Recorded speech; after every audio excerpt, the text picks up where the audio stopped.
Voilà, ce sera le dernier plateau du Café des libraires. Merci à vous d'être avec nous encore jusqu'à la fin de ces rendez-vous. Et merci aux auteurs qui ont été énormément, et les interprètes aussi, hein, qui ont été énormément sollicités et qui sont encore là ce soir sur ce plateau. Je les en remercie vraiment très chaleureusement.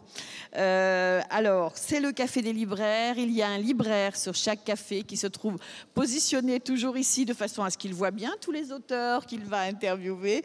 Et ce soir, j'ai le plaisir d'accueillir pour la première fois Sophie Quetteville. Ah, un petit peu angoissée, bien sûr, Sophie. Non, non. Pas du tout, regardez, pas du tout. Sophie Quetteville qui travaille à la librairie Le Genre Urbain dans le 20e, hein, Paris 20e. Voilà. Et merci d'être là, Sophie, parce que je sais que c'est quand même un travail supplémentaire que l'on vous demande de faire, mais je crois qu'il y a beaucoup de libraires qui ont du plaisir à animer ces rencontres. Je vous dirai ça juste après. Merci Sophie. Alors avec nous sur le plateau, une absente, hein, je le dis tout de suite, Nicole Krauss ne viendra pas. Elle n'a pas souhaité participer à ce plateau. Elle est peut-être un petit peu fatiguée, je ne sais pas, je n'en connais pas les raisons. Mais nous avons le plaisir d'accueillir Joao, je l'ai bien dit ? Almino, qui va nous parler d'Hôtel Brasilia, paru aux éditions Métellier. À côté de lui, Santiago Gamboa, qui va nous parler de Nécropolis. J'ai pas mis la date. Bon. 1209. 1209. Voilà, qui est paru aux éditions Métellier. Métellier est très présente cette année sur ce festival, mais on sait pourquoi. Et puis, Luis Rufato, qui va nous parler de son livre « Le monde et demi », paru chez qui ? Chez Métellier. Voilà, c'est un plateau tout Métellier ce soir, des auteurs d'Anne-Marie. Voilà, et c'est un gage de qualité, on le sait, on connaît la qualité de la maison d'édition. Alors, pour traduire Luis Rufato, j'accueille avec plaisir, et elle va terminer son long périple aussi dans les différentes salles du festival. C'est Anna Paola Casta. Merci d'être avec nous et d'assurer cette traduction. Et j'en profite pour répéter encore ce soir, je l'ai dit à plusieurs reprises les jours passés, que tous les interprètes qui sont ici et qui viennent ici sur ce festival dans toutes les salles et ils sont à peu près 45 je crois, sont des interprètes qui viennent parfois professionnels, hein, à peu près tous professionnels. Pas interprète, je ne suis pas interprète. Et vous n'êtes pas interprète, et parfois pas interprète, donc, mais ils viennent tous bénévolement, et je crois que ça, vraiment, ça mérite un grand salut, parce que sinon, je ne sais pas comment on s'adresserait à vous. Voilà.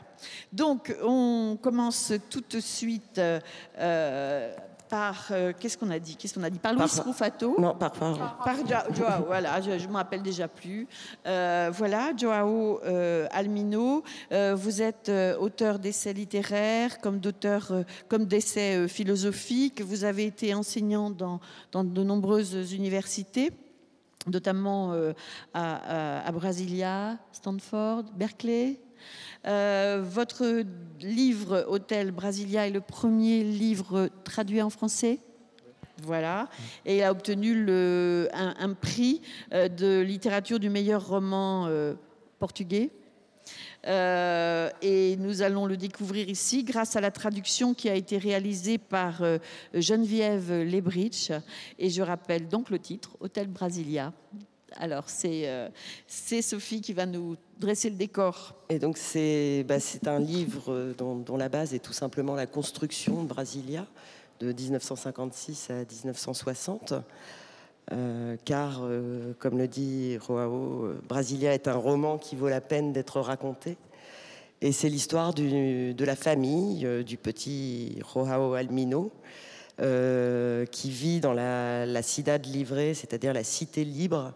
C'est une cité qui a été construite à côté de là où sera Brasilia pour y loger les ouvriers, les travailleurs qui viennent construire cette ville qui, je vous le rappelle, est née de rien. Il a fallu construire les routes, etc. Et son père est là pour raconter l'histoire de cette construction. Il n'a pas vraiment un rôle officiel. Au début, il se l'attribue un peu tout seul. Et il est là avec ses tantes, qui sont deux personnages assez hauts en couleur. une plutôt légère et frivole et l'autre plus sérieuse, plus religieuse, mais qui s'avérera un peu coquine aussi. Et voilà, moi, la première question que je voulais vous poser, c'est justement la construction de Brasilia. J'imagine qu'à cette époque-là, c'était un espoir de vie, un espoir de travail, donc de salaire, pour une grosse partie de la population, enfin des travailleurs brésiliens. Oui, enfin, c'était un espace pour des rêveurs, je dirais. Ça a attiré l'attention de tout le Brésil, et non seulement du Brésil, c'était vraiment un grand événement, même international, on peut voir en regardant les revues, les journaux de l'époque. Mais alors, il y avait des gens qui venaient de tous les coins du Brésil, bien sûr les travailleurs pour la construction, les ingénieurs, les architectes, les commerçants, mais également, par exemple, des mystiques, des prophètes qui sont venus parce qu'ils pensaient non seulement à la construction d'une ville ou à une nouvelle société, comme par exemple les architectes qui ont dessiné Brasilia voudraient penser qu'on pourrait en effet réformer la société brésilienne à travers l'architecture, mais dans leur cas des mystiques, c'était d'une nouvelle civilisation, d'une nouvelle humanité. C'était de cela vraiment qu'ils rêvaient. Alors, ce sont des rêveurs, je disais, du Brésil, mais aussi d'autres coins. Il y avait des étrangers. Il y a, par exemple, ce personnage, une comtesse polonaise, n'est-ce pas, qui vient, ouvre un petit hôtel où elle reçoit des gens aussi connus que Aldous Huxley, Elizabeth Bishop, ils sont venus. Enfin, et finalement, il faut que je dise, enfin, parce que vous avez dit le personnage, l'enfant, Jean Almino, alors il faut que j'éclaircisse cela également parce que je n'y ai pas vécu à cette époque-là. Le personnage ne peut pas être moi, littéralement, mais je joue un peu avec ça, avec le lecteur qui ne me connaît pas, même pour donner plus de vraisemblance au souvenir de ce petit garçon.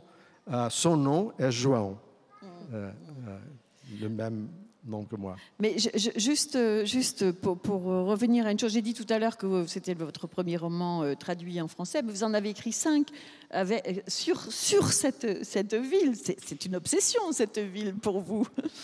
C'est vrai. Quand j'ai commencé à écrire mes romans, j'ai pensé d'abord à situer les histoires dans le village où je suis né, au nord-est du Brésil, où il y a une très grande tradition littéraire, le soi-disant régionalisme du nord-est du Brésil. Je suis né dans une ville d'à peu près 20 000 habitants quand j'étais là-bas, quand j'étais enfant. Mais pour moi, je pensais qu'il y aurait un problème, parce que si je situais l'histoire là-bas, ça serait vu comme disons, une tentative d'un nouveau régionalisme du Nord-Est. Ça, c'était une chose que je voulais éviter. Quand j'ai commencé à publier, la littérature qui était la plus connue au Brésil, c'était la littérature des années de plomb, du régime militaire. Ce n'était plus le cas de faire cela, non, parce qu'on était déjà dans le processus de démocratisation au Brésil. Alors, je voulais faire une chose nouvelle, quelque chose, c'était mon aspiration à l'époque. Brasilia, c'était le vide, c'était une ville non seulement sans histoire littéraire, c'était une ville, dans une certaine mesure, sans histoire. Alors, cela me donnait plus de liberté pour créer ma littérature. Je n'ai jamais pensé que la ville elle-même était importante dans la littérature. J'ai même dit plusieurs fois que deux romans qui se passent dans deux villes différentes peuvent être très semblables. Deux romans qui se passent dans une même ville peuvent être radicalement différents. Mais avec le temps, ce sont les critiques, les lecteurs qui m'ont fait voir que le choix de Brasilia était important finalement. Et parfois et très souvent, ils me demandent, mais pourquoi Brasilia?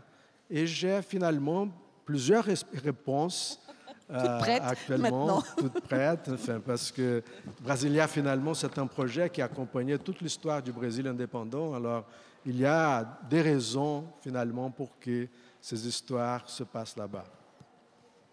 Et, on a parlé effectivement du côté secte, spirituel, etc.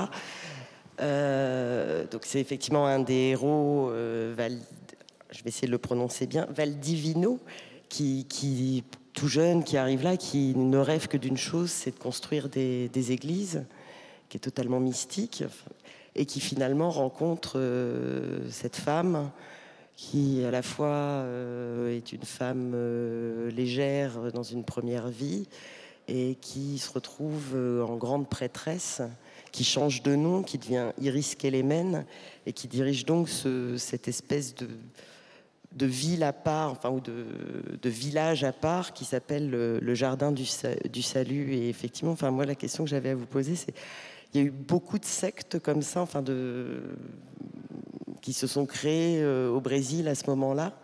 Oui, et spécialement dans cette région. Une chose très curieuse, c'est que Brasilia a été construite sous les signes du rationnel, n'est-ce pas? C'est l'architecture moderne, européenne, bien sûr, parce que ça a été influencé, par exemple, par Le Corbusier, etc.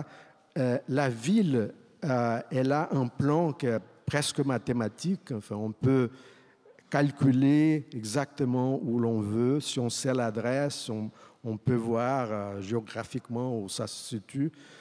Et finalement, il y a un grand contraste entre ces projets ultra-rationnels et toutes ces sectes mystiques, l'irrationalisme finalement, qui a proliféré dans les environs de Brasilia, et cela depuis le début.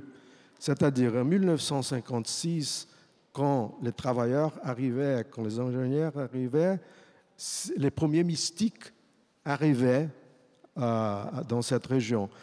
Et alors, ce que j'ai fait dans mes romans, c'est que il y a toujours l'un des personnages qui font part de l'une de ces communautés. Alors, ces personnages-là, dont vous parlez, elle était déjà présente dans des romans précédents. Mais ici, elle a un rôle peut-être un peu plus important. Ce que j'ai fait, c'est que Valdivino, que vous mentionnez, il arrive d'abord dans une communauté qui existe, même aujourd'hui. C'est une communauté réelle, la ville éclectique qui a comme projet de rassembler ce qu'il y a de meilleur dans toutes les religions du monde. C'est ça l'idée de cette ville éclectique, n'est-ce pas? Et elle existe, effectivement, c'est une chose réelle. Je mélange beaucoup ce qu'il y a disons, historiquement réel avec la fiction qui a ce qu'il y a de plus important, avec les personnages que j'ai créés. Alors, ce personnage fictif, il arrive dans cette ville qui existe historiquement, mais puis après, il va changer, il va à une autre communauté, que celle-là, elle est fictionnelle. Et cette communauté fictionnelle, elle a été créée avec des éléments de plusieurs parmi ces autres sectes réelles. En effet, j'ai fait un peu la recherche de ce qui se passe dans ces communautés. Pour cela, et avec ces éléments, j'ai créé la communauté qui est lidérée, disons, par la prophétesse Iris Kélémen, c'est l'un des personnages importants du livre. Plusieurs personnages et les tantes dont tu as parlé, mais on ne va pas pouvoir parler de tout, il va falloir que vous le découvriez dans le livre. Voilà, et puis découvrir aussi, Joao se joue beaucoup de son lecteur, il y a un blog de gens qui commentent ce qu'il va écrire, donc il fait des commentaires sur les commentaires des lecteurs du blog, et voilà, et c'est assez jubilatoire. Voilà, alors on enchaîne avec Tant qu'à faire, on va rester au Brésil. Voilà, vous êtes né, vous, dans le Minas Gerais? Voilà. Merci, merci. Votre premier livre est sorti en France en 2005, Tant et tant de chevaux. Et puis là, vous entreprenez une série qui s'appelle Enfer provisoire, donc déjà sorti des gens heureux en 2007, et puis celui dont on va parler aujourd'hui, Le monde ennemi, qui est sorti donc en 2010, qui a été traduit du brésilien par Jacques Thiéraut. Et ben voilà, on va essayer de présenter un petit peu ce livre, et je crois que tu le fais très bien, Sophie. Ouais, alors celui-là, c'est peut-être par l'écriture, et je pense que c'est voulu, il est absolument pas résumable, mais c'est pour ça qu'il est à part.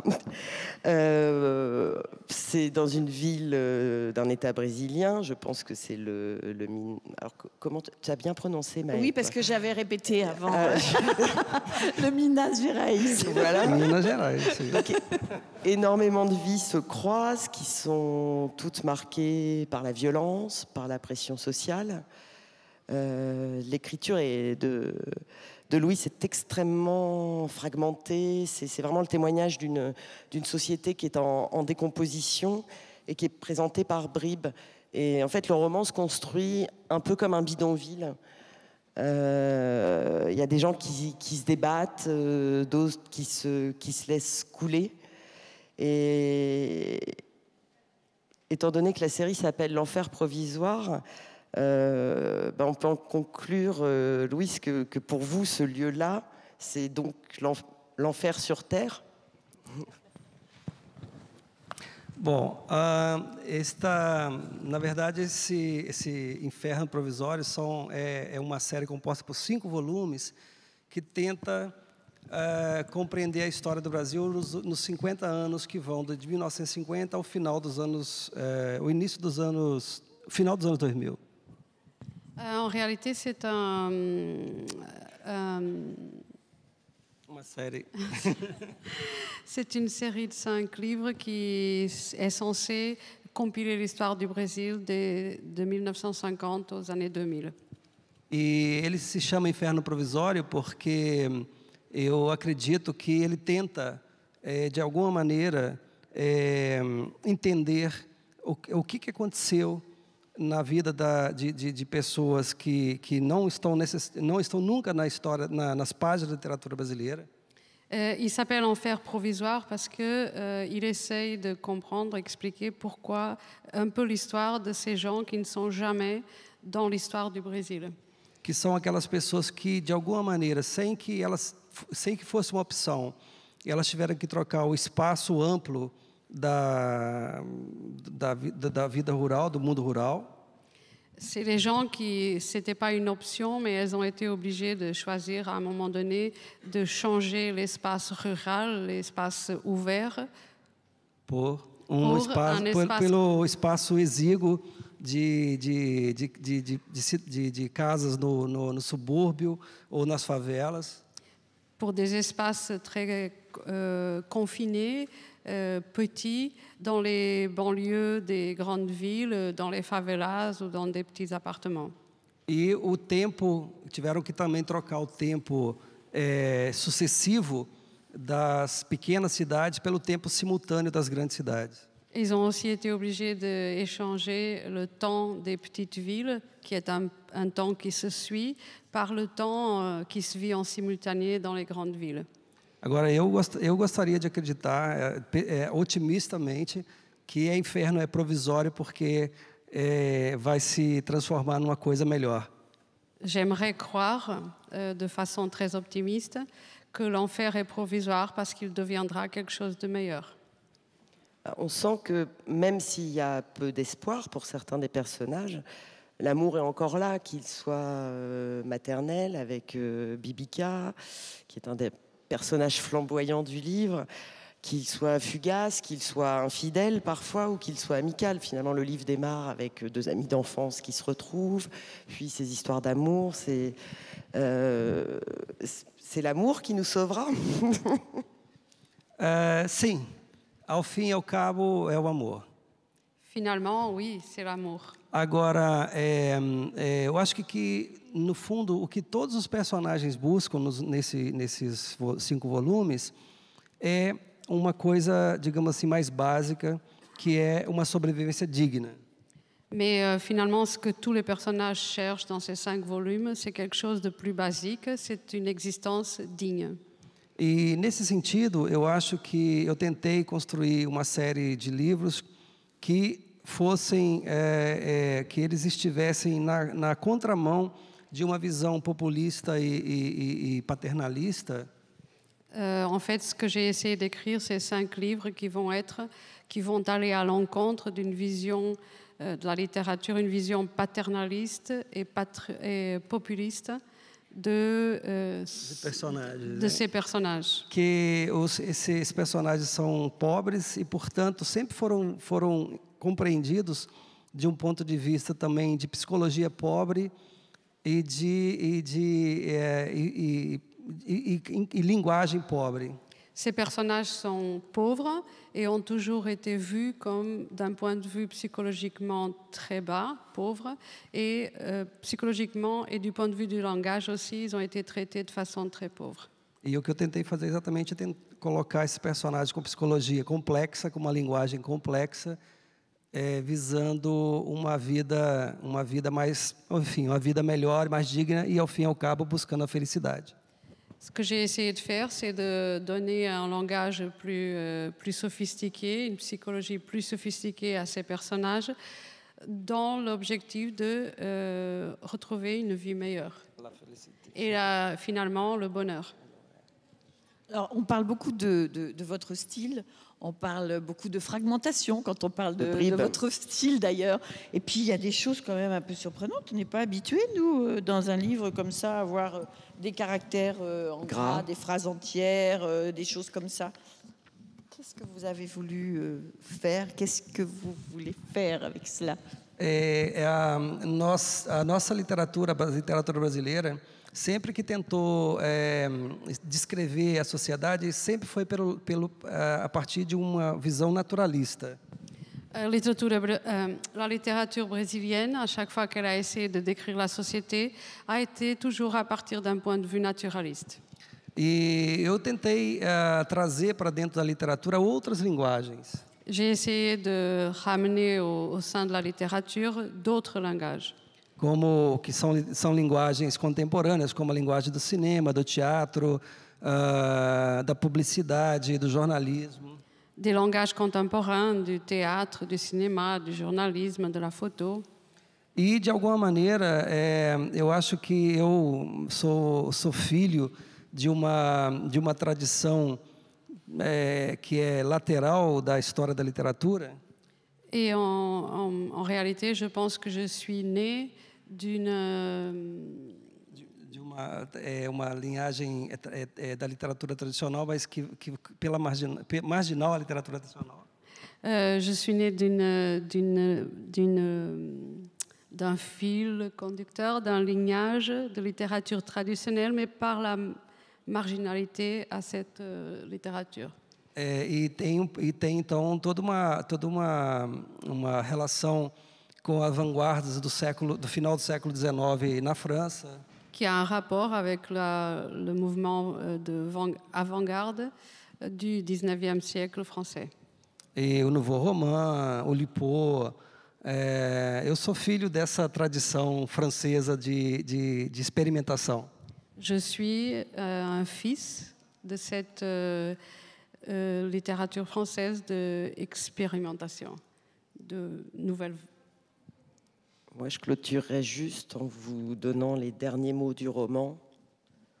Au secours, secours, cours.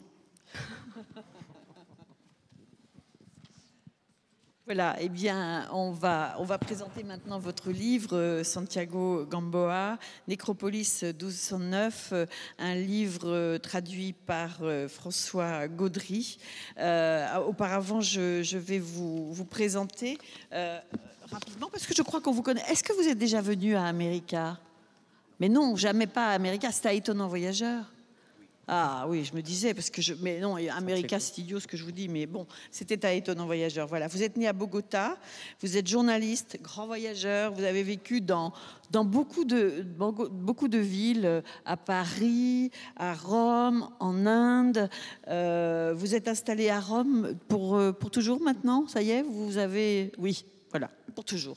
Vous avez de nombreux livres déjà qui ont été traduits en français, toujours aux éditions Métellier. Hein, si je cite les deux derniers, c'est Le siège de Bogota, paru en 2009, et puis Le syndrome d'Ulysse, paru en 2007. Voilà, alors pour situer Nécropolis 1209, Sophie. Alors, vous aurez remarqué qu'on a, avec ce qu'on a dit des deux premiers romans et de ce que je vais vous dévoiler de celui de Santiago, on a là 3 livres totalement incarnés, habités à la fois par un grand nombre de personnages, et c'est à nouveau le cas dans le livre de Santiago, et aussi par un sens du spirituel et du religieux. Donc là, pour vous résumer brièvement le livre de Santiago, brièvement, il est quand même très épais et très foisonnant. C'est un écrivain colombien qui vit à Rome, c'est bizarre, par contre qui est en mal d'inspiration et qui est invité à un assez mystérieux congrès de biographes à Jérusalem. Lui est écrivain de fiction, absolument pas biographe. Au début, il pense même qu'on s'est planté en l'invitant, mais non, on l'invite. Et le voilà parti pour Jérusalem, un Jérusalem en guerre, sous les bombes. Et il rencontre les autres participants du congrès, qui sont tous assez spéciaux. Et chaque participant va raconter soit sa propre histoire, soit celle d'inconnus, mais les histoires ordinaires peuvent être parfois incroyables, et les histoires incroyables peuvent être parfois un peu plus ordinaires. À travers ces histoires, on retrouve aussi le monde des bars, le monde des putes, le monde des drogués, qu'on trouvait aussi d'ailleurs dans les livres de Joao et de Luis. Pareil, est-ce que pour vous, l'image du monde, c'est cette violence contemporaine, cette violence moderne? Oui, et bonsoir. Merci pour nous avoir accueillis dans ce festival. En fait, j'ai jamais eu l'impression, en écrivant mes romans, que je suis en train de faire une espèce d'explication du monde ou une métaphore même du monde.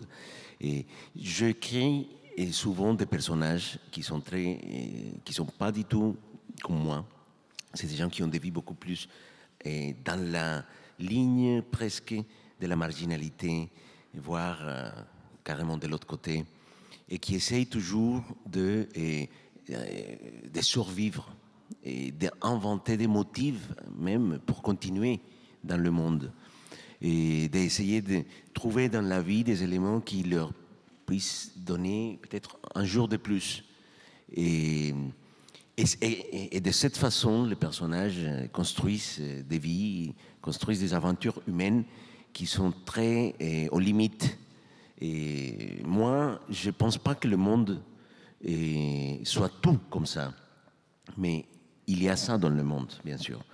Et des fois, bien sûr, comme je crée en première personne et comme il y a des éléments dans mes personnages, surtout dans les protagonistes, qui renvoient à ma vie et à moi-même. Et très souvent, il y a des lecteurs qui sont un peu frustrés parce qu'ils disent « Ah non, mais c'est pas lui les drogués, celui qui a tué celui-ci ou celui-là, ou celui qui a fait des choses comme ça. » Et pourquoi moi-même, je me le demande, pourquoi j'ai une attirance pour ce genre de personnages. Et je ne le sais pas, mais c'est ça que j'ai à l'intérieur. Parce que vous leur faites faire des choses que vous ne voudriez pas faire vraiment dans la vie. Ça, c'est une des belles choses de la littérature, qu'on peut approcher au monde dangereux, mais intense, et sans se mettre au risque. Non? Dans la littérature, on peut devenir assassin, drogué, et être vraiment quelqu'un complètement différent, ou même montrer une certaine deuxième personnalité cachée qu'on essaye de ne pas révéler dans la vie réelle. C'est peut-être ça. Mais c'est ça que j'ai à l'intérieur quand j'écris de la littérature. J'aime beaucoup, quand je suis à Bogota ou dans le fait, et très souvent, il y a des gens qui me proposent des drogues, par exemple. Et moi, j'ai rien contre, mais je ne prends pas de drogues. Et donc, je dis non, merci. Alors, et les gens disent, mais et alors? Et tes personnages, pourquoi et tout. Donc, oui, non, je suis complètement... Ma vie est vraiment pas du tout amusant et extrême et intense comme celle de mes personnages. Je suis juste un simple écrivain qui essaye de... Faut le faire quand même d'inventer une pornostar, Sabine Oui, c'est ça, dans les personnages flamboyants, on a quand qui même... tient le sexe pour une arme intellectuelle quand même. Non, mais ça, je connais ça. Et ça, c'est pas Histoire moi, vécue. mais je connais. C'est une femme qui a tout perdu, qui a commencé de zéro dans la vie et qui s'est inventé une vie, un destin, une aventure, une histoire à travers la sexualité d'abord et ensuite a fait de ça une façon de vivre en faisant une maison de production de films pornographiques de gauche. Donc avec toute une idée du monde qui est liée à la sexualité, qui est politique, une militance très forte. Et donc c'est une fille italienne, mais ça se passe presque tout le temps à Paris. C'est une ville que je connais bien. Donc voilà, ça c'est des personnages. J'ai jamais connu une pornostar, un vrai, mais j'aimerais connaître une. Non? Et peut-être pour ça j'ai écrit l'histoire, peut-être pour essayer de toucher le cœur de quelqu'une de ces personnes qui viennent me chercher. Bon, je pense que maintenant que l'appel est lancé, le livre est en vente. Ça se voit dans tous les pays. Ça va se faire. Alors, Envoyez l'adresse et les coordonnées aux éditions Métellier, elles feront suivre. Entre autres personnages flamboyants, on parlait de secte tout à l'heure avec Roao, et là, il y a un personnage qui s'appelle José Matunara, qui est un ex-dollar, un ex-drogué, bien sûr, et qui a été l'assistant d'un pasteur évangélique, Walter de la Salle. Donc, ces évangélistes des shows à l'américaine, où ils font payer les gens, ils deviennent très, très riches, et qui lui-même est devenu, à la disparition de Walter, on ne sait pas bien ce qu'il est devenu, est devenu pasteur évangélique et qui vient raconter son histoire dans cet hôtel de Jérusalem. On n'en dira pas plus, on ne dira pas ce qui lui arrive ensuite, car il lui en arrive beaucoup. Pareil, est-ce qu'il y a un rôle de la foi dans la rédemption sociale, dans... Non, je voulais raconter une histoire individuelle que pour moi, en tant qu'écrivain, pouvait me renvoyer un peu à toute l'Amérique latine. Moi, j'ai voulu un personnage qui était un peu, pour moi, c'est pas obligé pour le lecteur, une espèce de métaphore de plusieurs choses de l'Amérique latine. Et alors j'ai dit, bon, c'est un latino au sud des États-Unis qui rêve d'une appartenance qu'il n'a jamais eue en vrai et qui en fait souffre beaucoup d'avoir été abandonné par l'Amérique latine. Donc il a une vie au début compliquée, il est drogué, il va en prison, etc. Et là en prison il découvre la foi avec un jeune espèce de Jésus, un espèce de Jésus latino et caribéen qui est né à Miami. Alors, qui allait aux prisons à faire de l'évangélisme, mais un peu violent, parce que si les gens ne voulaient pas se mettre aux genoux à demander des excuses à Jésus, alors lui, il le prenait, il les frappait. Une méthode, hein. C'était une méthode violente. Et il a une philosophie qui dit qu'il faut utiliser les méthodes de la vie de la personne dont on va essayer de faire l'évangélisation. Donc, si c'est un violent, il faut être violent avec lui. Et donc, avec ces deux personnages, moi, j'ai fait un espèce de parcours pour des choses qui m'intéressent énormément. Je ne suis pas du tout croyante, mais j'ai toujours eu la curiosité, parfois l'envie de l'être, mais je n'arrive pas à croire, malheureusement. Et j'ai voyagé pour tous les endroits sacrés, presque du monde, en essayant de trouver une foi. Mais je suis peut-être tellement trop rationaliste, comme la ville de Brasilia, et j'arrive pas à croire. Donc j'aime bien écrire sur des personnages qui croient en quelque chose, qui sont capables d'aimer à quelqu'un qu'ils n'ont jamais vu et qui ne verront jamais. Ça, je ne peux pas le faire. Il y a aussi, il me semble, un hommage à la littérature, puisque une des histoires racontées, celle de Ramon, le Colombien, c'est une espèce d'Edmond Dantès contemporain, très clairement, vu que c'est vraiment... il y a le prêtre de Cachot plus loin, et puis aussi sur la structure elle-même du livre, des gens qui sont enfermés pour raconter une histoire. Alors là, c'est Jérusalem en guerre, c'est pas la peste, mais je rêve, ou c'est normal que ça me fasse penser au Décameron de Boccace. Oui. Non, ça c'est... Nécropolis, c'est le résultat de plusieurs éléments, et de plusieurs idées littéraires que je voulais développer. Donc, une de ces idées, c'était Décameron de Boccaccio. C'est un livre que j'ai lu pendant toute ma vie, que j'aime beaucoup. Et c'est une architecture narrative qui m'a énormément semblé belle pendant toute ma vie. L'idée de personnages qui sont réunis dans un endroit et qui, pour se protéger, d'une certaine façon, pour essayer d'aller au-delà de cette situation difficile, ils racontent des histoires. Et donc, la peste, c'est l'élément négatif qui est dans le Décameron de Boccaccio. Et je voulais faire quelque chose de contemporain.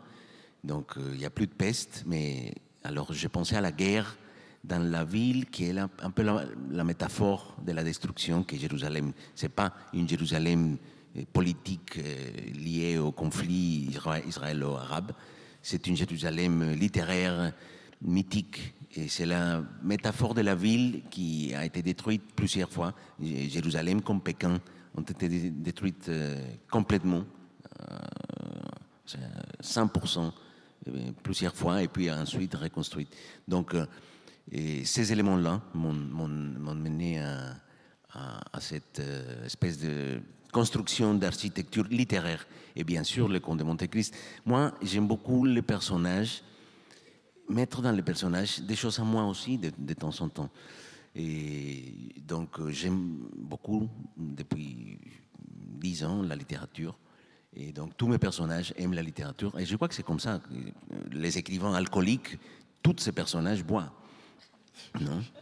Donc, les personnages, les écrivains religieux, et tous ces personnages ont la foi. Donc, moi, la seule foi que j'ai, c'est la littérature. Donc, tous mes personnages, absolument tous, adorent la littérature. Et la dernière histoire, c'est celle de deux joueurs d'échecs.